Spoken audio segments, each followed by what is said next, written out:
Hello, I want to show you my latest leather bit of leather work that I've done. It's a leather sap. For those who don't know, the sap's as an impact weapon. Pretty popular amongst police, and maybe not so much in Canada. I think in the States they probably still use this quite a bit. So what you have here is like a bunch of layers of leather. This is about an 8-ounce leather that's sandwiched. I have 4 layers.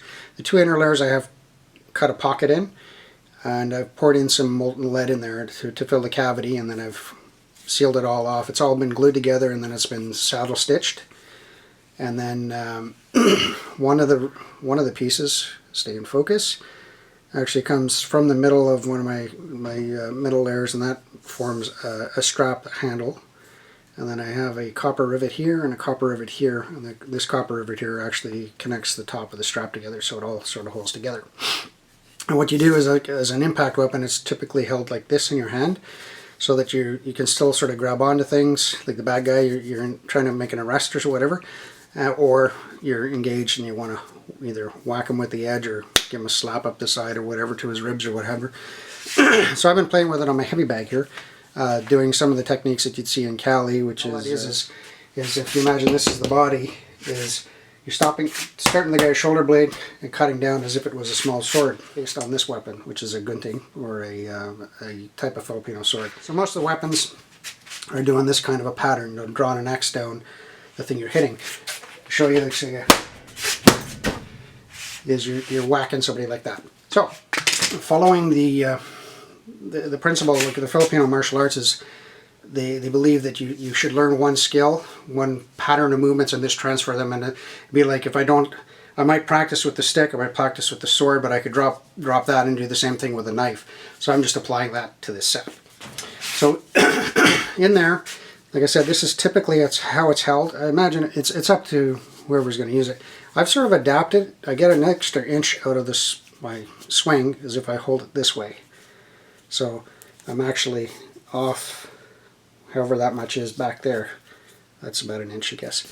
So I'm just going to show you a couple of the whacks here on the bag, show you the power that it can generate. I personally think it's about as much as you can get with the full-length Cali stick. You be the judge.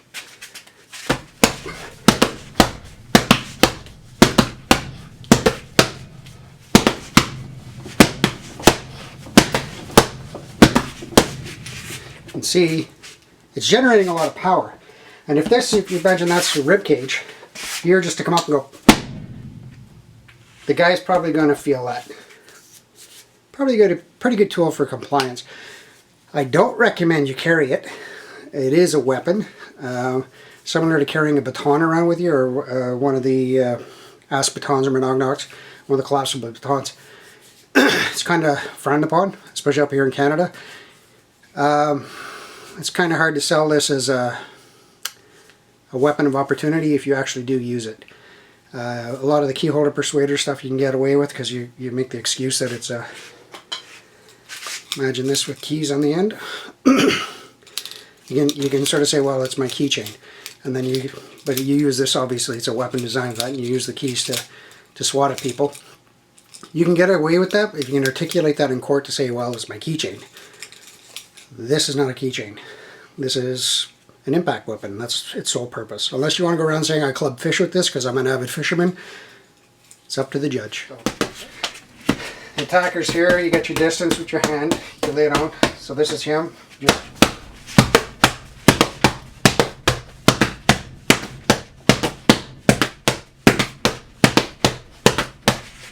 would really hurt getting whacked with this thing.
rung my bell. So you're in here like this, you're shoving off.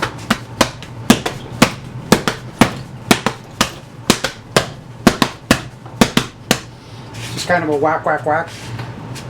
Pacing yourself. Drawing it back each time. And that's what the bad guy would see.